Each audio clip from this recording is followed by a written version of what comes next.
Welcome to the Feminine Alchemy podcast, where we explore the truth about the feminine, the peaceful, the wild, and the visceral. I'm your host, Jaye Anne, joined by my co-hosts, Julie Dean Richards and Kayelee Rose. Each week, we explore the deep mysteries of the feminine and help listeners apply them to their daily lives in a practical way.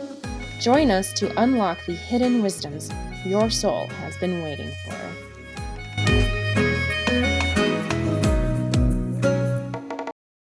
Hello and welcome to another episode of Feminine Alchemy. I am Jaye Anne, and of course we have Julie Dean Richards and Kayelee Rose. Say hi, ladies. Hello. This is our 100th episode. Everybody celebrate! Woohoo! And we have a very special guest for you today. We have Marie on, who does all of our editing. And say hi, Marie. Hello. Happy to be here. Yay! Thank you for being here. It is so exciting to have you on because I don't think everybody notices. You make me sound good. That's what you do. I have so much background noise and you fix it all, and I am so thankful. Marie makes us all sound good. She does. I'm sorry. You guys are awesome.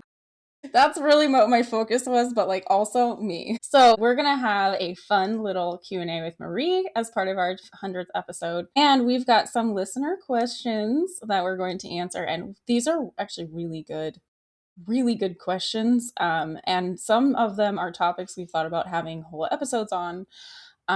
So this is going to be so fantastic. But we have to have a get to know you question, and we're going to put Marie on the hot spot. So, Julie, what's one thing you want to know about Marie that we don't know? Well, I think for all the listeners, they would be interested to know your story of being connected to Feminine Alchemy. How did you come to find us? And just so everyone knows, Marie is more than an editor. She keeps track of the schedule. She cuts up little clips for us. She keeps us on task. She is amazing. We're so grateful to have her. So Marie, how did we find you? How did you come to be here? Honestly, I think it was the inner workings of the universe. Yeah, I feel like Allie is always a good segue of getting to meet people and know people. And I think it was through her that I befriended all of you. And honestly, it just happened at the right time. What she neglected to tell you was that she let me stay at her house. And while Yes, I that was is true too. there, I slowly convinced her that it would be a great idea for her to become our editor. No, I offered. I do have a history or a background in social media managing, and this was one aspect of it that I had not been introduced to yet. And so I actually feel like I kind of begged you to let me do it. You were like, I do have a lot going on. I guess I could let you do it. Well, that is absolutely the inner workings of the universe, because it came at a time when we were all kind of like, I think we need somebody. And then you asked us, which is so perfect. It did, and it worked out really well. I've thoroughly enjoyed this position. It has been eye-opening, and I can guarantee that I'm listening to the podcast every week. Possibly more than once per episode. Exactly, but it's a win-win-win-win. What has that experience been like for you? I know you said you've enjoyed it, but what has been kind of impactful for you? If it has been impactful, what's the experience like editing all of these things and seeing them all put together? Hopefully not terrible. So many likes and ums and the in-between. What has it been like for you? It actually has been very impactful. I feel like for so long, I'm one of those people, I think I've explained this to you, Julie, it's like, I know a little bit about a lot of different things. And so having access to this podcast and being able to edit it has been able to give me time to actually think through and dive a little bit deeper into each topic that you discuss during the podcast.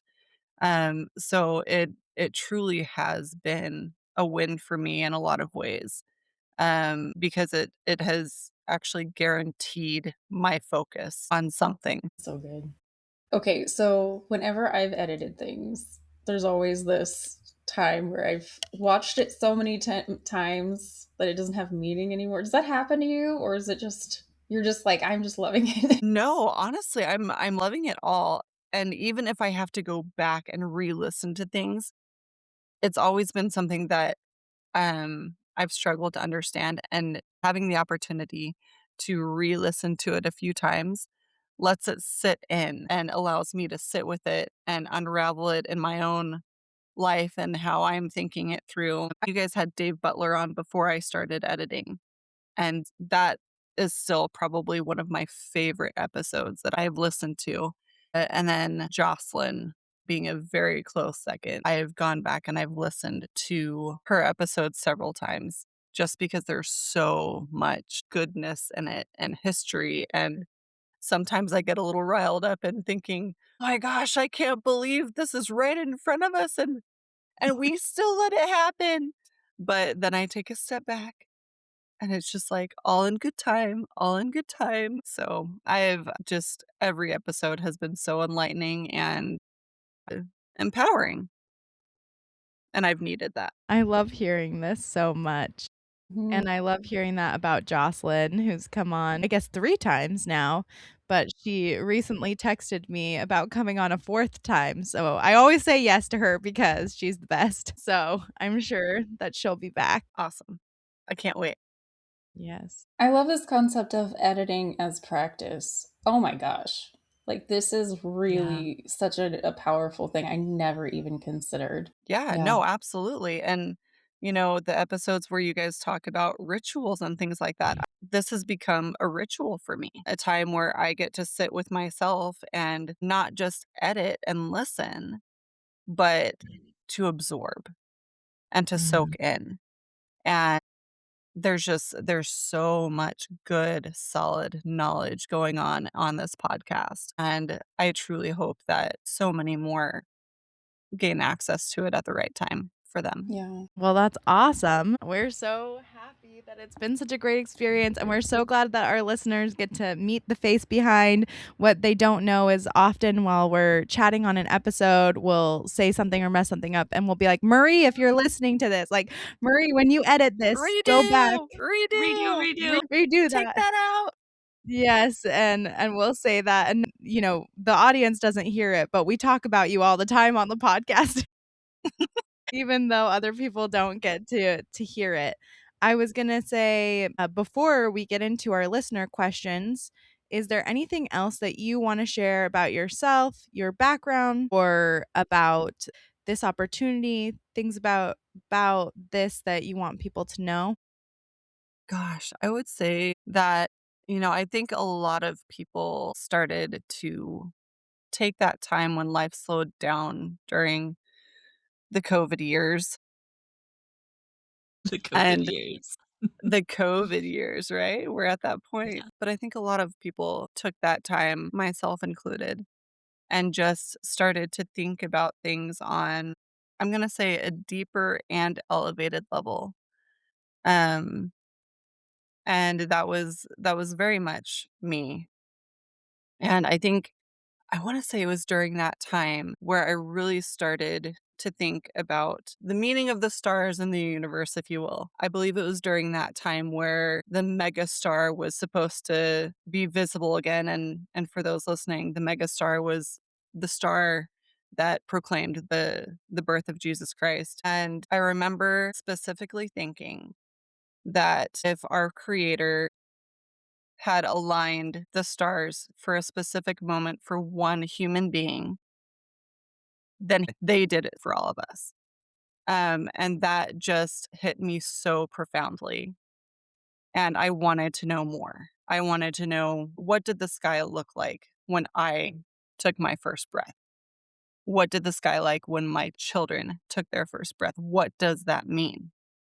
Because it just made sense that nothing is by chance. And if you look at it that way, then it's easier not to fall into the victimhood of life happens to me and instead life happens for me. And it's been magical ever since, just learning all the things. And I'm, yeah, just ever so grateful. I That's don't know if that beautiful. answered anything. No, it was perfect. That's beautiful wisdom. I love it. I love all the wisdom. I love that you sharing that with us. And it's amazing. Marie is a mother to 4 and she has 3 boys, which is like so fun. And a little I'm in girl the fire. in the fire all the time, but I think it's probably so cool to kind of have this not only for your little girl, but for the boys also, and to hear that like this is really impacting you is amazing. And I'm sure what you said impacts other people. And one last thing I will say about Marie is that she's a great cook because she came to our retreat Yes, and made and it amazing. yeah, she cooked like a mad woman and she was amazing. It was so much fun. And we just are so grateful to have you. Literally every week we talk about how grateful you are behind your back, how grateful we are about you, about behind your back. So, yes. Go ahead, Kaylee.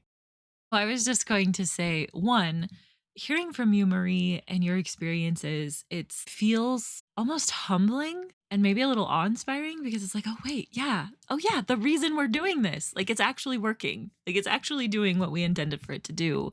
And so, thank you for providing that validation because sometimes it can feel a little bit like talking into the void when we put the podcast out there because yes, sometimes people will text us, sometimes they'll email us or message us or whatever, but it's largely not a conversation that goes back and forth. And then hearing you say how it's impacted you, it's just super validating. And so thank you for that gift. Oh, you're welcome. And I hope that you guys hear it more often because you totally deserve those words. And what you are doing does have a pretty miraculous impact. It absolutely does. All right. So I did have a second thing that I wanted to say. It's actually a question for you, Marie.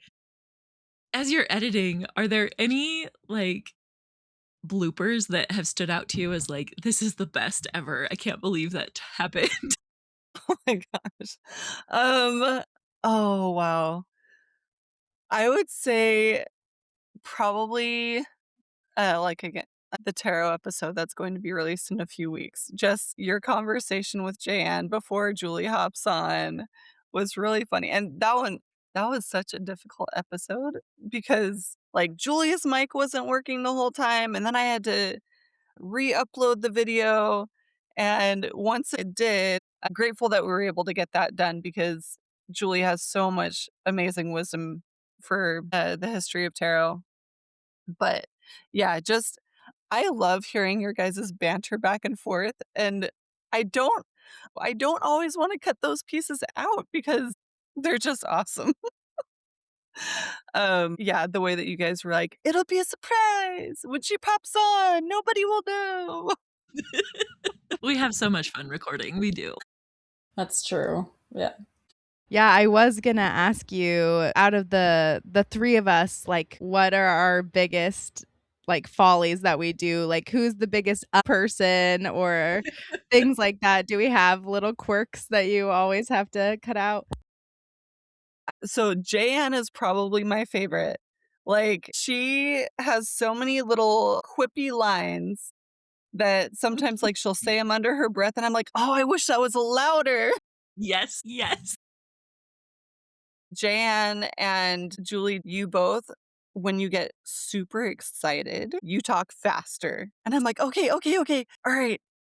I can't slow it down. It is what it is, but I can't cut it out. And then I love how Kayelee, she just so thoughtful. And everything that you say, we had that discussion about don't take out all of the pauses because that's how I talk. And I was like, you know what? You're right. You are absolutely right. And those pauses really bring something to the episode because taking those out takes out the reflection that you in real time are getting across. And those are just as important as the words. So, no, like all 3 of you have such fun, unique quirks that I actually enjoy working with. That's super fun. That's really cool. I guess this is one more, and it's a egotistical question that I want to ask you about, which is what would, now that you've listened to so many episodes and edited so many of them, You talked about each of us and like our quirks. What would you say each of our roles are to you on the podcast? Each of your roles. Um, I would say Jan is the deconstructor. Mm, She wants to know all of the deep, intricate whys and hows, and she wants to know, like, from a feminist standpoint, she's very strong. mm, And I greatly admire that because that is an area in life where I find myself as well, is that deconstruction with the intent of rebuilding, you mhm, know? But that deconstruction period where it's like, I wanna know why and how we got here, and especially on the backbone of women. And I mhm, think that's a message that a lot of women are thirsty and hungry for.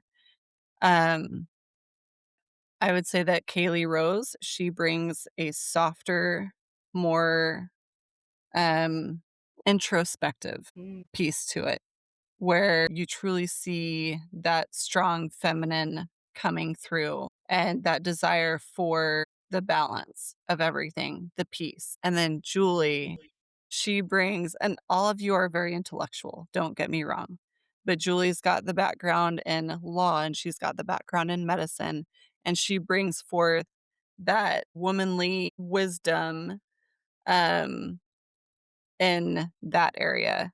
And mm. so Julie brings in the history piece and the research, and that's so fun to listen to. So, like, all 3 combined is just the trifecta of what I think women as a collective are aiming for, if that makes sense. So sweet.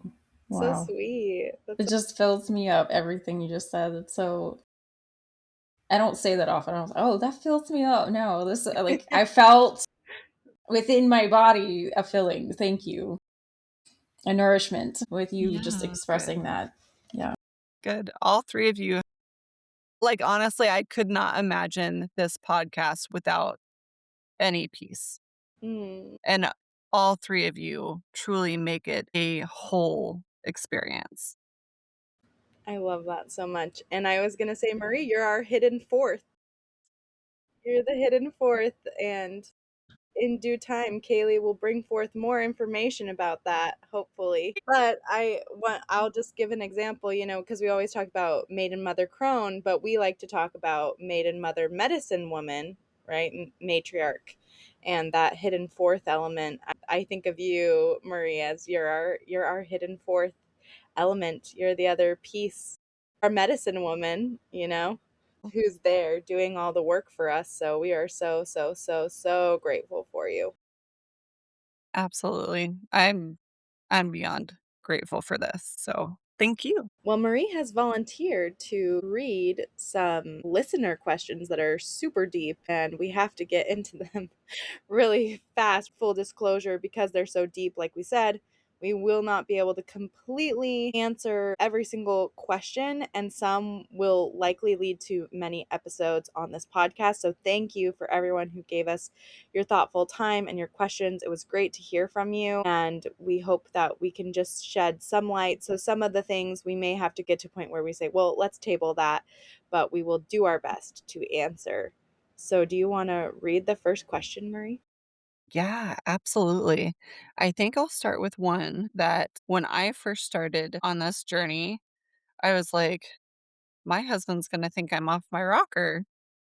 He's going to wonder where Marie went. Mm-hmm. Like, who is this person? So, selfishly, I'm going to start with that one. So this listener asks, my partner is not into this stuff as deeply as I am. Have you ever had to navigate being on different pages spiritually than your partner? Yeah. Can I talk about this? Because this is, we talked about doing a husband episode, which Mm-hmm. we still haven't managed to achieve because we talk about it and then we go, ah, we'll do it later.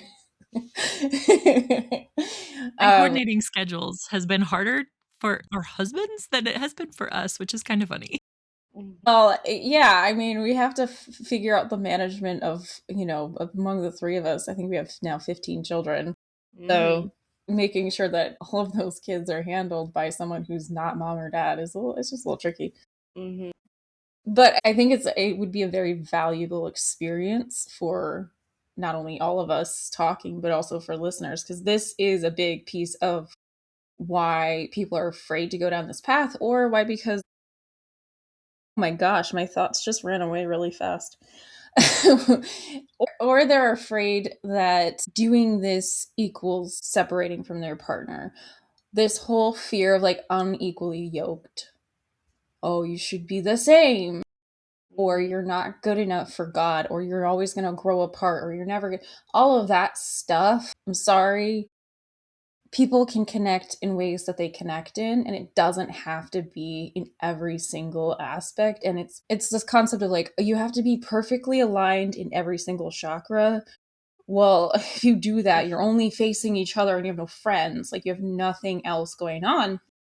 And that's not real life. So, what I have found though is some of the most consistently spiritual, strong human beings have a partner who is the exact opposite spiritually. And it's because they ground them in reality. I'm not gonna lie, sometimes I need a little bit of that, right? My husband he's not into this woo-woo stuff. He holds space for it. He's good with it. He's like, okay. And sometimes he'll go, okay, this sounds like something you want or like would go down a path of. And I'm like, yeah, that's kind of cool. I'm like, no, or no, I did that 5 years ago. I'm good.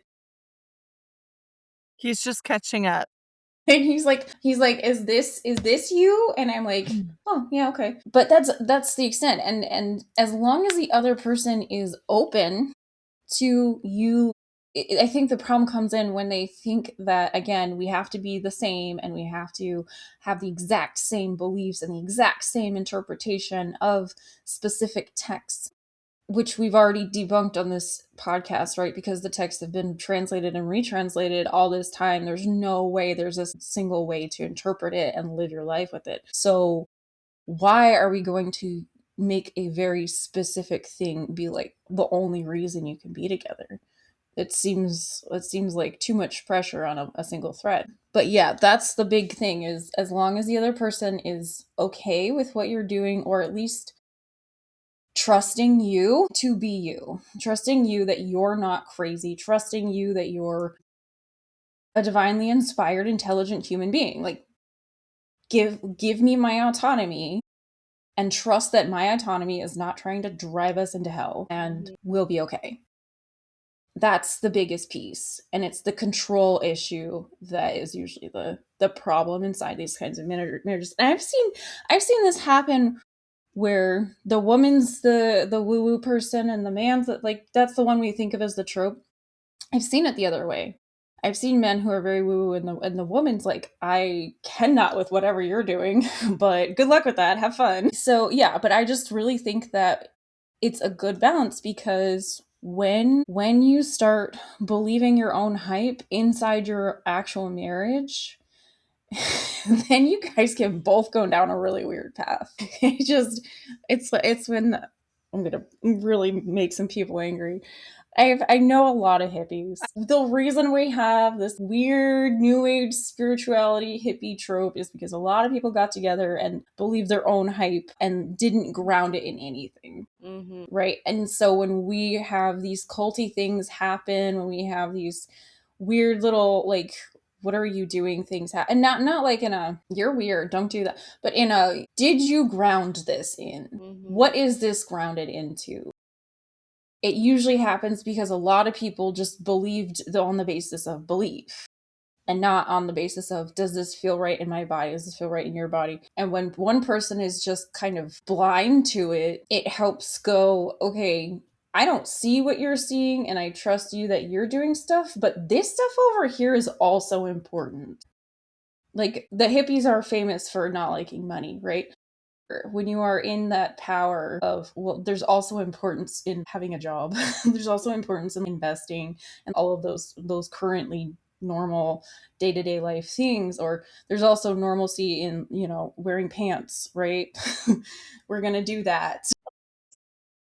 Wait, what? That's a rule? In public, I'm sorry, in public. Oh, okay. So I always like to say, if you want to piss a bunch of hippies off, give them a contract and make them like accountable. And if that is your problem, then you're not grounded enough, right? And one of those great ways of staying grounded is having a partner who's like, I don't know what you're doing. I'm focused on this other stuff over here that you have no idea is going on either, and you're not focused on that. So it's a good balance. It's a good mix. So yeah, that's my long-winded answer to that. Awesome. How does anybody else deal with it? I just like took the whole thing over. No, I think that's great because I was about to be like, we could probably move on from this question, but also I'm sure Kayelee and I both could say many things about it. The one thing I'll add is like give it time. It takes time and it takes small steps of trust with that person for them to see the outcome. Sometimes spouses need to see the outcome first. Like, don't get offended if they want to, quote unquote, like investigate or see what's going on or ask more questions, or, if they don't. But I think it's about them understanding the outcome of you, the happiness that you have, the way that you change in good ways that they'll be able to understand it. And sometimes, change is hard. So that's why I'm saying give it time, because Yeah. they might just need a second to be able to understand and feel the change. Do you want to say anything else, Kayelee? Well, yeah, this is one that I'm like, especially as Jaye Anne was talking and all these things popped into my head of like my own lived experience. I'm like, okay, this one could easily be an episode plus some. But the thing that I want to say right now is that focusing on the friendship that you have, fostering the friendship that you have with your spouse, with your partner, can go a very long way for being able to navigate when you're on different pages spiritually, or when one of you is investigating something that the other's like, what? What is this? Because actually, frequently in my marriage, it's been my husband who's gone deeper into the woo woo before me. And I've been like, what the heck is going on? And he's way better at holding space for me when I go deep than I have been in the past for him. And it's starting to shift. I'm starting to learn how to hold space for him better. But just know, like, if you focus on that friendship piece, and if you're able to like separate yourself a little bit from this idea of like, oh my gosh, they're going to ruin my life because they're not the person that they used to be. No, the person you marry or commit to long term is not going to stay the same. They're just not, and you're not going to, and that's okay. But really leaning into the friendship component of things helps make that feel less like a high stakes risk. Mm-hmm. Oh, I love that so much. That was so Thank good. you, all of you. Anyway, go ahead, Marie. Each piece perfect. Um, I think that this is a really good one. This listener asks, femininity today is often reduced to an aesthetic. I talk about femininity and people think I mean painting fingernails and wearing lipstick. Can we talk about the difference between femininity as an aesthetic and femininity as true femininity?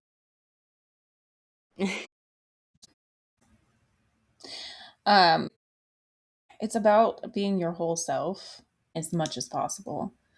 And femininity isn't like a thing in a box that you pull out every so often and it's like, this is my femininity part. It's as written in as, our neurology and our DNA. It's not like a piece of us, and recognizing that, yeah, there's femininity everywhere, and a lot of parts of us that we thought were bad or wrong and evil are feminine, and a lot of parts of us that we thought were masculine are just things that are feminine that we've been using in a masculine way, and really integrating all of that. But I'm trying not to talk too much, so. No, you're doing great, Jan. Yeah, I was going to say exactly. It like femininity has nothing to do with your aesthetic. You can have a quote unquote very masculine aesthetic and be a very feminine person. It's not about what color you want to paint your nails or if you want to paint them at all. It's not about what kind of clothes you want to wear. It's not about any of those things. Femininity is about our personal polarity, the ebb and the flow inside of us. So episode 1 addresses this very well, I think, But again, it's always great to have this refresher of the feminine is about receptivity. So, like receiving, bringing things into yourself, creativity, becoming. In the light and shadow part, femininity is actually the shadow piece. It is the darker side of things.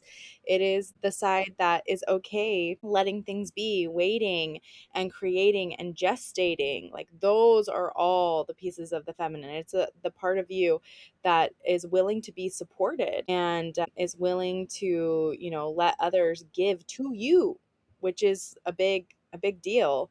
And of course, it's also that deep part of us of where our magic lies and our creative piece that comes out of us. And that's something huge about the feminine, is that if you give it something, it will give you something greater back. It will create something even more. And we can see this. I'm always going to talk about symbols, but if you want to learn more about femininity, look at feminine symbols, right? Look at bees, look at the moon, look at trees. It's communal. Look at the ocean, the water. That will teach you all you need to know about femininity. Go ahead, Kayelee. I know you have a lot. Yeah. Well, I love that you said femininity is not about an aesthetic, Mhm, because I almost never paint my nails and I hate lipstick. And I mhm, doubt people listening who've listened for very long would say that I'm not feminine. mhm. Because if they do, they don't understand. But Yes. a lot of the things that we think of as feminine, as an aesthetic, are actually stemming from capitalism and from capitalizing on the male gaze and women being purely in existence to please somebody else's viewership. Mhm, Just divorce yourself from the idea of it has to be an aesthetic. In fact, it shouldn't be an aesthetic. It should be this natural outpouring of who you are showing up in your aesthetic that has no rules or mandates based on, oh, this is masculine, oh, this is feminine, whatever. And feminine energy, the part that sometimes we miss is it's the void, it's the unknown. mhm, It's the space, it's the womb, it's the darkness of gestation, and we don't really know for sure what's happening yet. And you can't really put that into an aesthetic. You mhm, can't. mhm, More than anything, usually the experience, the shell experience, is going to be driven by the amount of expression. And that, I think, shines through even better than any cookie cutter aesthetic that we've been taught to say is feminine. mhm. Um, so many great questions. So many great questions. Amazing questions, actually. Okay. What do you say to a woman who hates being a woman? Hates her periods, hates having a feminine body, struggles with feminine body challenges, and just struggles to see the positive in being a woman? I'm gonna probably say something that might piss some people off when I answer this question. So just FYI before. But when we use those words like, I hate my period, I hate my body, I hate, I struggle with these things. To me, that's huge clues that there's a lot of shadow that you have not worked out yet. And that there's a lot of wounding and for like forgiveness that you have not given yourself, and pieces of yourself that you have still not uncovered. And that there's a lot of cultural programming, if I'm honest. A lot of times like I hate being a woman is literally based on the cultural programming that we have around what does it mean to be a woman, our cultural programming that everyone's told us for years. Periods suck, they're the worst, everything is the worst when you're a woman, you can't have this, you can't have that, you can't do this, but this is holding you back, that's going to hold you back. So I would say the first thing is we have to deprogram some of those things. We have to look at it for what it is. We also need to look at what are the shadow pieces that I'm missing here. Like, what are the things? What is it that ticks me off about being a woman so much? What is that piece? What is the real thing that's making you angry? Because the real thing that's making you angry actually isn't your body, and it isn't the fact that you're a woman. It isn't those things. It's something deeper inside yourself. And we need to get to the root of the issue first. And again, I talk about this also with women giving birth. When we talk about giving birth and it has to be so painful and everything's so painful, listen, I just had a baby, okay? I know that giving birth is uncomfortable. I've been there, we've done that, right? But I do think that and believe our greater collective consciousness really does cause women to have more difficulty and pain giving birth and having periods because of the cultural programming that we've had for thousands of years, that childbirth is quote unquote supposed to be painful and having a period is supposed to be painful, and that it's your curse, and you're cursed to have these painful things. So I'm not saying that it's all in your head or anything like that, that like pain, that periods are inconvenient, because yeah, they are inconvenient because of the world we live in. The culture that we live in makes having a period inconvenient, and that's just the truth of life. But that is not why you might hate yourself, like why you hate being a woman. Really, there's something deeper below that, and as we get away from those things, we can start to then rebuild ourselves and understand the beauty and pieces that we may be missing in these areas. Yeah, I agree with everything that Julie just said. When you asked that question, Marie, the very first thing that popped into my mind was, who taught you that being a woman was bad? And so anyone who's in that position of like hating being a woman, hating their period, really asking themselves, who taught me that having a period was was bad or problematic? Who taught me that being a woman was bad? Who taught me these things, or how did I learn these things? And you might be surprised what comes up, what was modeled for you by your mother or your father or some other mother or father figure in your life, or a sibling or friends or society at large. And then next, the question is, what definitions am I using for womanhood, for femininity? Like we just talked about feminine aesthetic. Like what definitions have I been operating with? And are those definitions I want to keep? Are they helping me? Or do I want to change those definitions to something else? Because the crazy thing about language is that language is actually, I would say, a masculine thing, that feminine energy cannot be put into words, not fully. So adjusting definitions, even if somebody might argue like you're using a definition that's not real. Like, is it real in your body? Is it real in your experience? And can you find words that match that? And if you can't, that's okay. But that's information for you to know, like, oh, I've been operating with a definition that doesn't actually align with reality for me. So, yes, I love words. I love them so, so much. And they need to be questioned. Their definitions need to be sat with, especially around things like this. Another thing, just a little cherry on top of this. Everything you guys said is so great. And also remember that your soul's inner callings are only going to be strengthened by shadow work, and the things that are not for you are going to fall away while you do shadow work. And shadow work is really like the core of identity work. So there's going to be a time frame when you do all this that it's like, I don't know who I am, I don't know what I am, all of that. Beautiful. Sit with that. Keep sitting with it. Keep working with it, and there will be an other side where you start to feel clarity around what it is that you do want and what it is that needs to change in your life to make it a little bit more you. At the end of the day, that's all we want. Yeah. Awesome. This question, I think you could probably do an entire episode on, but I think they really want to know how you balance your relationship with Christ and your research into his practices and magic or witchery or all of the non-mainstream topics that we all love hearing about on your podcast. Well, I think we can just say a couple words about this from our different perspectives, also, I think, which are really important along this path, because we have lots of listeners who are Christian. We have lots of listeners who are mystics. We have both. We have all the things. And we have tried very hard to straddle that line so that no one belief system feels out of balance as much as we can. Speaking to people who have a relationship to Christ, I would say there's a lot of history.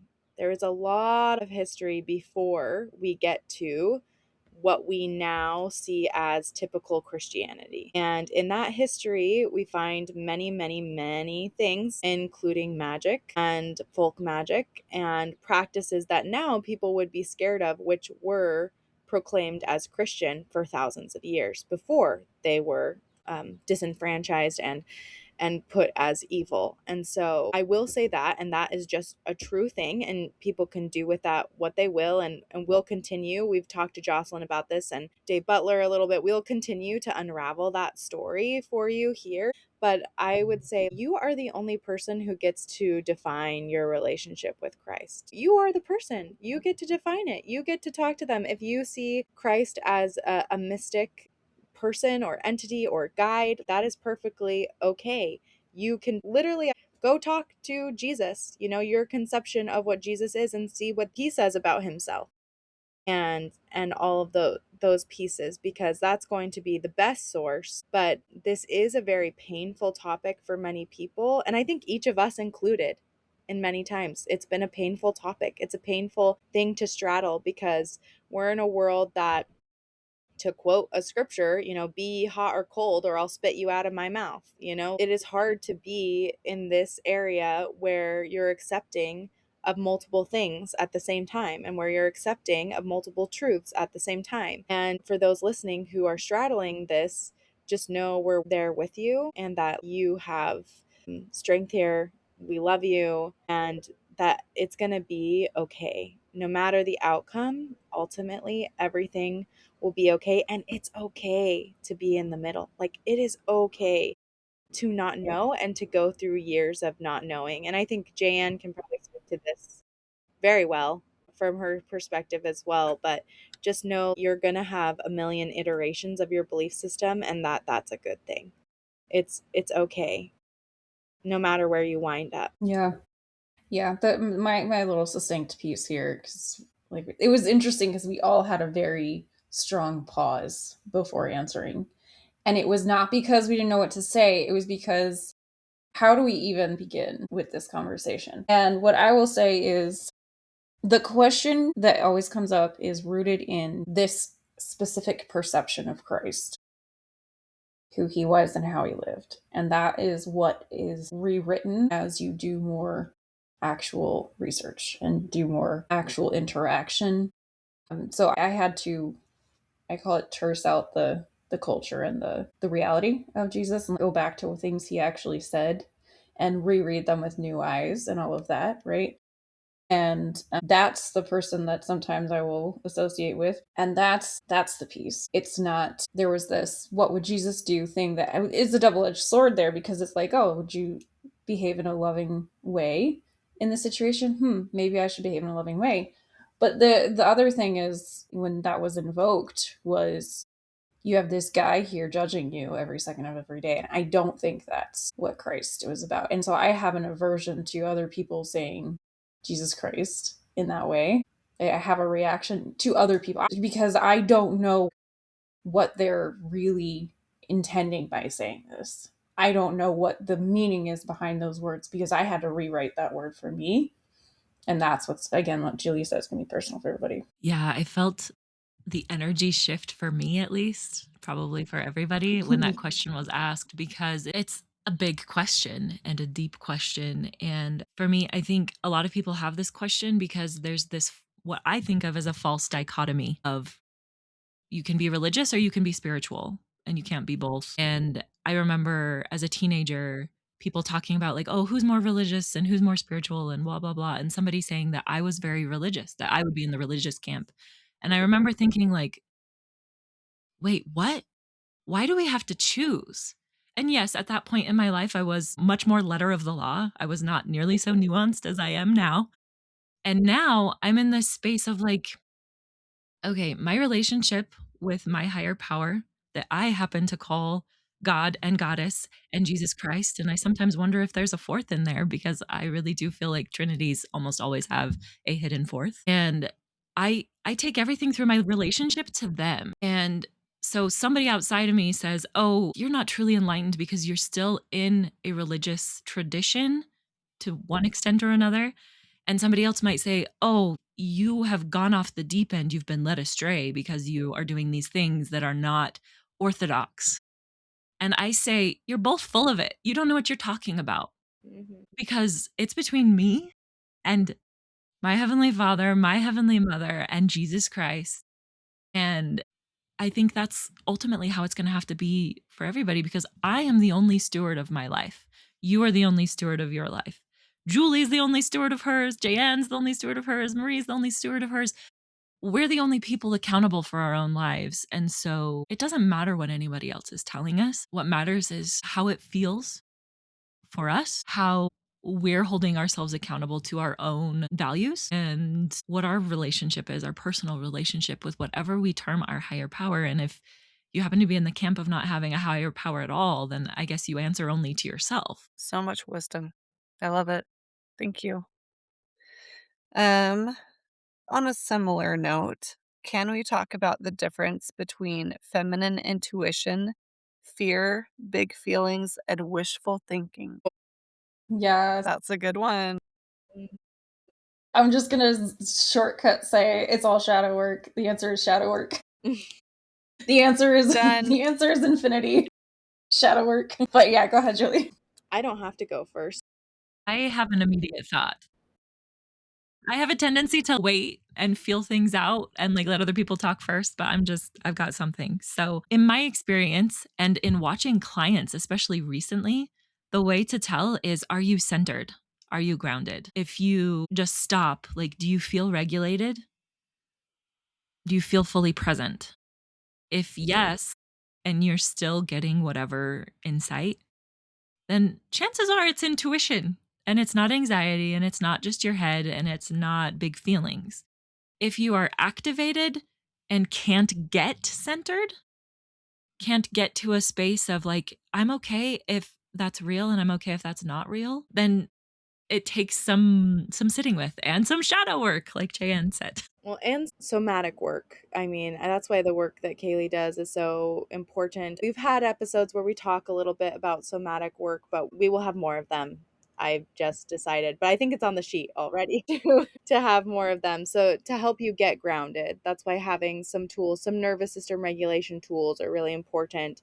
And if you are in a place where, like Kayelee said, you're really, really activated, then having a couple tools like humming and rocking, that is really helpful before you make a decision. Breathing and breath, just, talking about that physiological sigh, which is 2 breaths in, 1 breath out.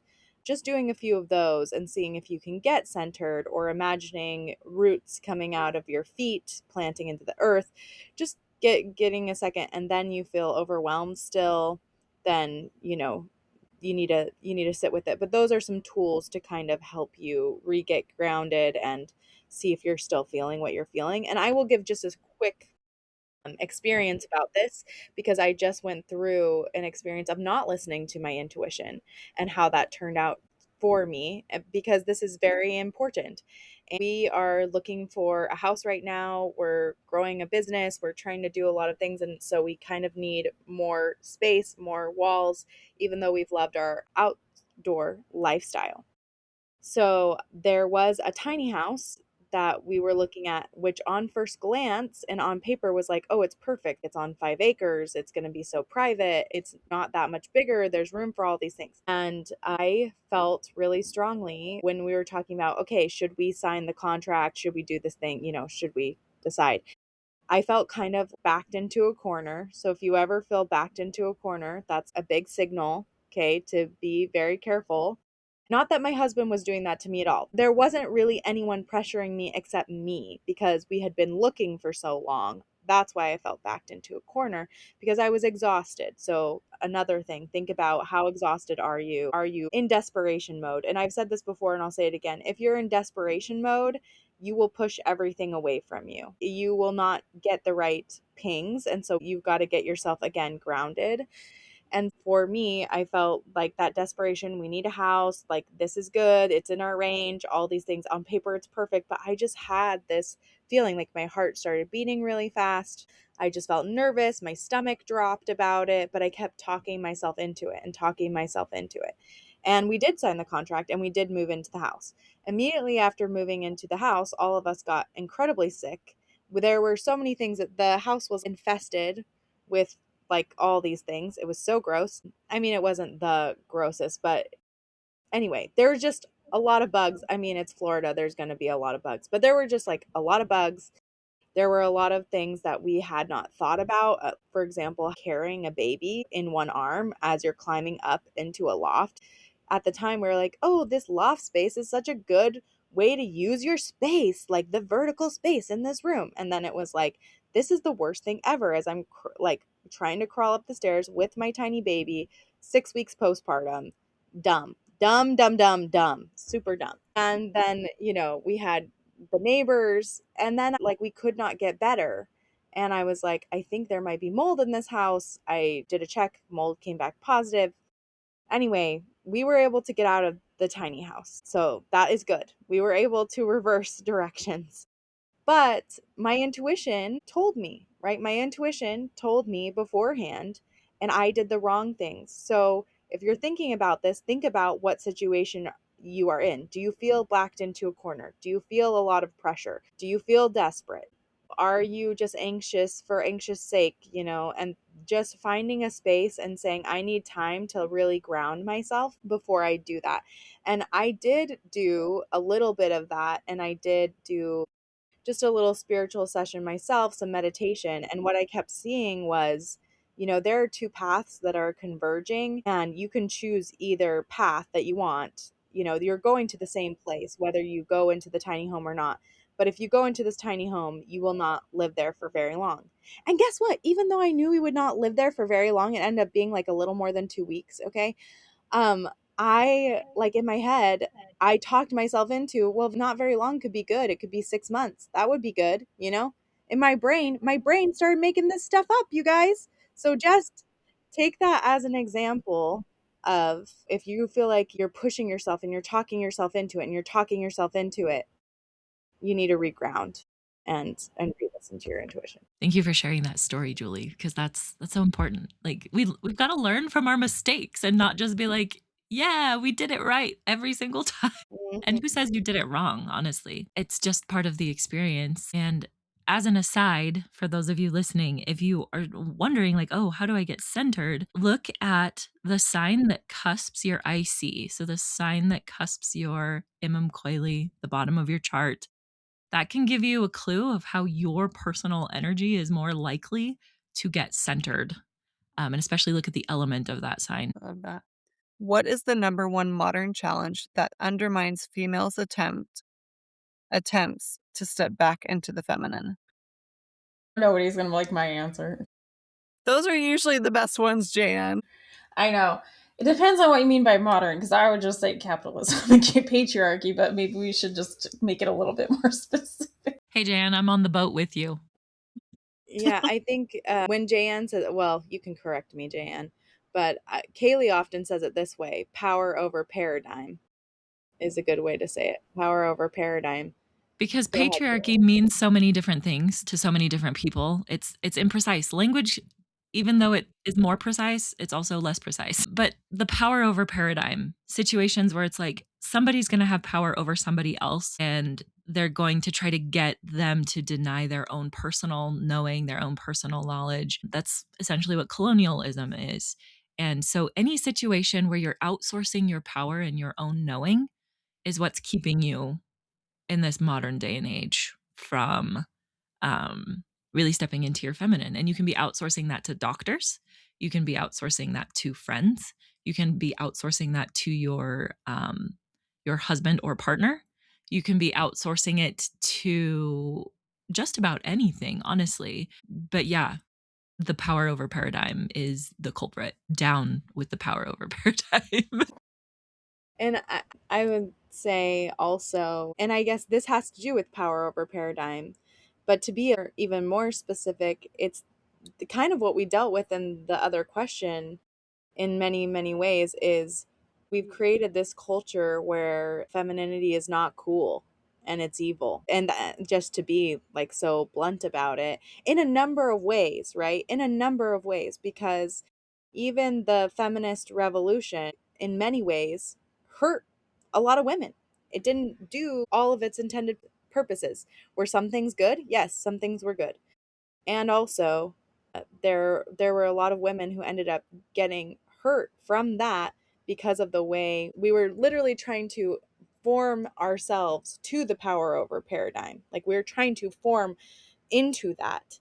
And so I have a lot of friends who think that they are like quote unquote fighting the patriarchy by being the top dog, you know, I'm the top dog now and I'm great and I'm up here and I'm, you know, conforming to the standards of this power over paradigm, conforming to the standards of the patriarchy in that way. And this is where a lot of that hate for being a woman comes from, because we imagine the feminine as powerless and small and helpless and you do what everybody else says. And that's not what it is at all. And so this culture revolving around that is really hurting us. And it comes from both sides of things.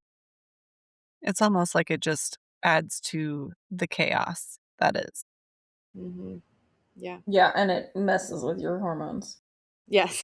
Yes, that too. Just like, do you want to dump all your adrenals? Try to fight the patriarchy by playing their game. That doesn't make sense. Yeah. Mm-hmm. You have to step outside of the system and is in whatever ways you can manage. And we've talked about that, like the sustainability episode talks about that quite a bit.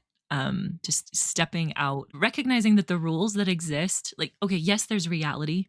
There's the fact that the world is set up a certain way. And there's the fact that a lot of the rules that we're playing by are purely in existence because everyone decided that they were going to play by them.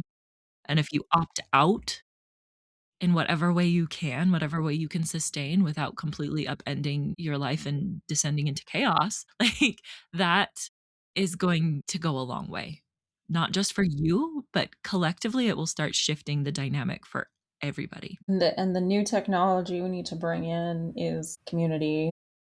Yes. With like real life people. Mm-hmm. Because it's too easy to say, oh, I'm going to take my power back. I'll do it myself. Well, now you've created the same problem because now you're just dumping adrenaline into doing literally everything all by yourself. And that's not sustainable either. Humans are social creatures. We are meant to live in community. So yeah, it's about finding that community that feels supportive for everyone and then supporting that community. And recognizing that in community, there's gonna be friction. There's gonna be some upheaval. Like, you're gonna get annoyed by people. They're gonna get triggered by you. Like, and regaining those skills of interpersonal relationships that in some ways we've really lost. So this great reel that was like this dinner party this person had.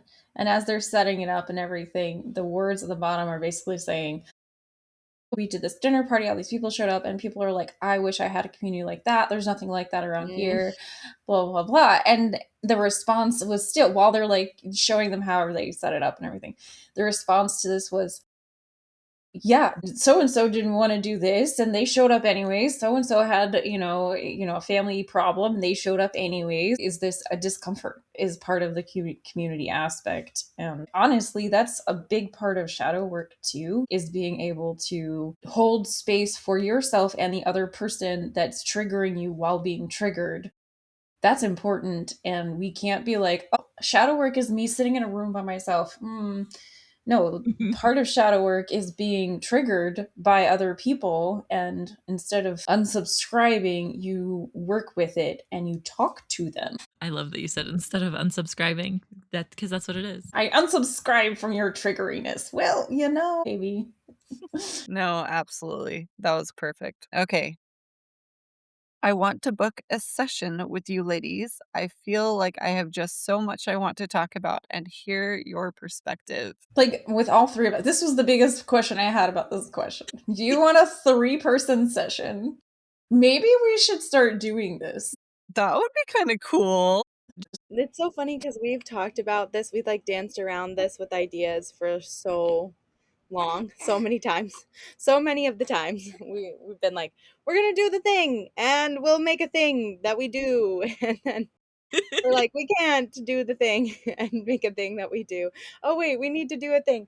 But I guess currently we all do this separately, and maybe one day we will make a try session, which would be fun, which you'd probably have to book 3 different days for. It'd be like 3 different Yeah. sessions in one. That would be kind of cool. Because coordinating our schedules beyond just getting together for the podcast once a week would probably be really hard, especially adding a fourth person who's doing a session with us.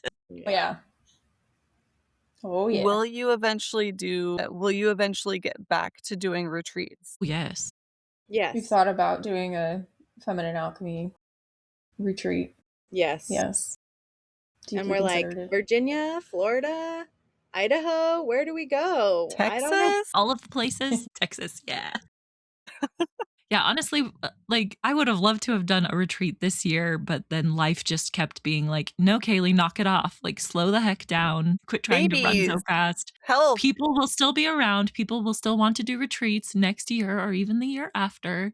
It's okay to recover. It's okay for Julie to have a new baby. It's okay. It's okay. It's okay. But yes.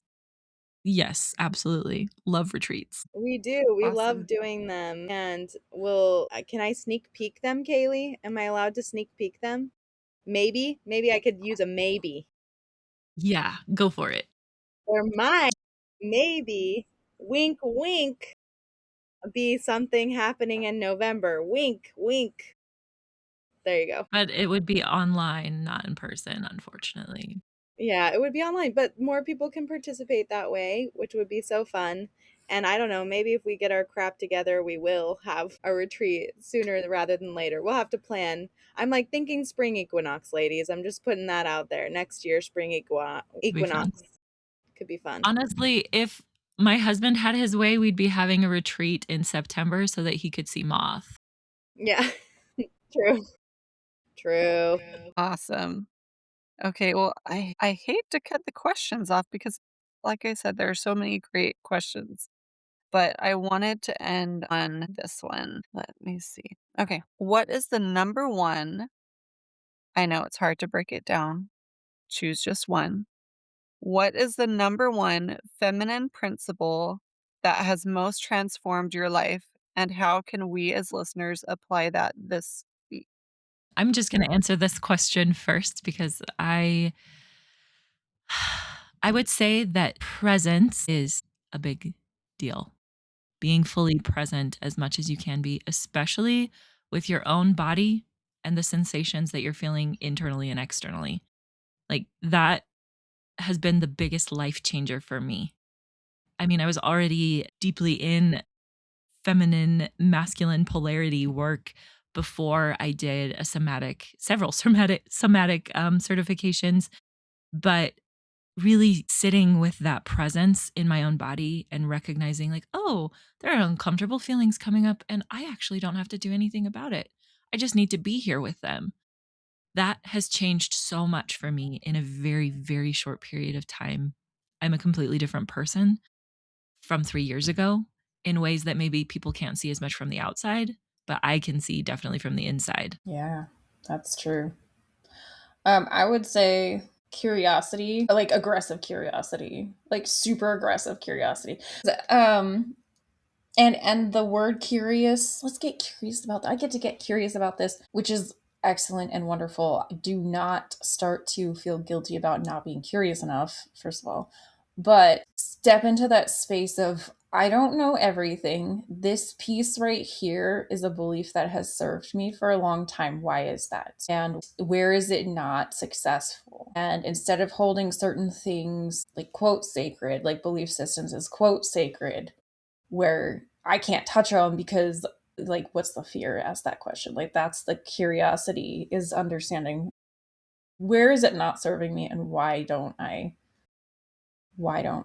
am I holding on to it even though there's pieces of it that are not serving me? And just that aggressive curiosity and going, I don't need this. Goodbye. I do not need this belief system that says whatever it is. Like I'm fat, I'm ugly, I'm weird, and whatever these lies are. Or I can't do this because why? Ask why, ask why, ask why. And only ask why of yourself. When you pull out the word why, you're like drawing your sword at somebody's throat and demanding an answer. So don't do that to other people. But gently, kindly, and sweetly do it to yourself and say, why do I hold this thing on a pedestal, and how do I let go of it? Because that's another question. So it's curiosity that's aggressive and it's continuing. It's just going to keep happening, but it's gentle in how it's directed at the self. Yes, yes, I'm sorry. I just wanted to clarify that for people because you're like aggressive and soft. And I was like, I know exactly what she's saying, but let's make sure everybody else does. That's what Leo's for, right? Just soft, warm, and aggressive. Yes. I just pictured a very persistent kitten. Like, yeah, images flying into my mind now. Those are good images because I did not bring any imagery here. That's great. A very persistent kitten. It's great. I think both of those are really great. So I don't know that I can add as much except that I know you asked like how can these be applied this week? And so I'm going to do a little bit of a bringing those together and I'm going to say ritual for mine. Surprise. Surprise, surprise that I would say ritual. But I would say take both of those pieces, your sensations, your presence, your sensuality, and your curiosity, and this week create a simple ritual for yourself where you can have both of those present and you can really feel out. And perhaps, because this was going to be my real first answer, do some shadow work with yourself during that time. So that's what I'd say to wrap it up. Awesome. I do have two more quick questions. I promise they're quick. They're two that I thought of during that last one, so I apologize for lying. I'm sorry for lying. So, for my curiosity, out of these 100 grand episodes, what has been your favorite interview that you've done? I mean, Dave Butler's interview is still one of my absolute favorites. I've only actually conducted one interview myself, or that's going to be changing. And that was with Seidel Schultz, and that was so much fun. But I want to hear from Jaye Anne and Julie, like favorite interview from this podcast. I mean, yeah, David Butler was fun. I did enjoy interviewing Amy Duggar King. She's such a bubbly and warm person, even though she's like mildly famous. And so that was really cool to see. Like, it started to rework how I see famous people or how I might interact with someone who's famous as a normal people. They have a phone like me, they have kids like me. And it was just very interesting because she brought her whole self to that, and that was kind of cool. Yeah, there are so many good interviews. It's really hard to top Dave's. I love anytime I get to talk to Jocelyn, it's a great time. Yeah. I love chatting with Jocelyn because we can just like get into it and hit it hard. But I'm also going to talk about someone who's coming back on the podcast who I deeply love, which is Stella. Stella I Porta. knew you were going to say Stella. Yeah, Yay! Stella.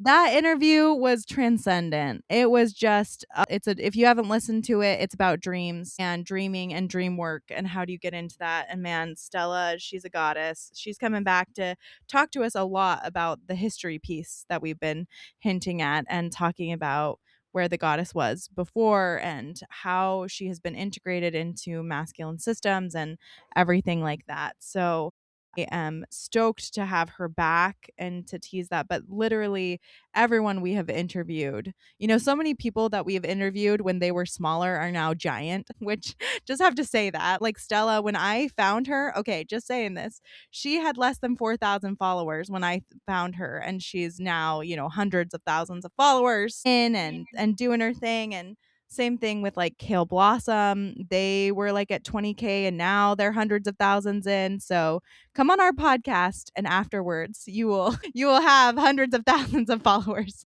It's like magic. Yes, it happens. So that's been so fun to see the progression. Primal Priestess is like that too. So anyway, seeing the pattern there for anybody who wants to come on the podcast. There you go. Awesome. And then a follow-up question. For newcomers to your podcast who have all of the questions, where is a good starting point? Yeah, I we mean, can we did a say series. episode 1?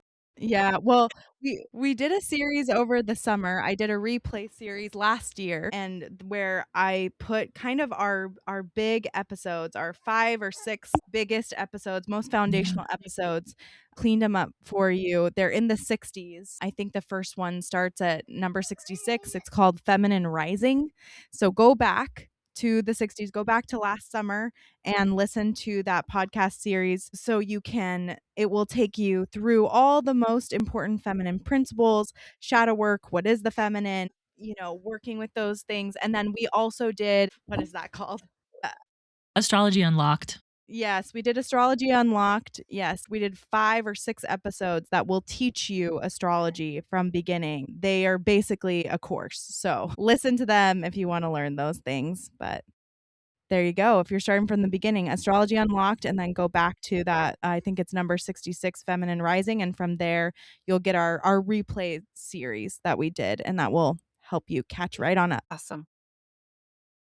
All right. Well, I think that's it. All right. This has been so much fun. I'm so glad. I mean, I think we all kind of forgot that we were coming up on our 100th episode until Marie, you messaged us in our group chat and we're like, "You're coming up on your 100th episode. What are you going to do?" And we're like, we're going to talk because we talk. I don't know. What are we going to do?" And so this episode is largely due to you, Marie. So thank you. It's been so fun. It's been valuable to hear from you and your perspective, to hear questions from our audience, from our listenership, and to reflect on just the impact of the podcast and then the impact of us as individuals. It's been fun. Yes, thank you so, so much. And I do have to put a plug if people are listening. This is technically our 113th episode because of Ooh, all counting our bonus bonus episodes. episodes. Yes. Yes, so what a great feminine number to end on. 13. Beautiful. We love it. And thanks for everybody who is listening. Thank you so much, Marie, for joining us. And we will see you next week. Feminine Alchemy out.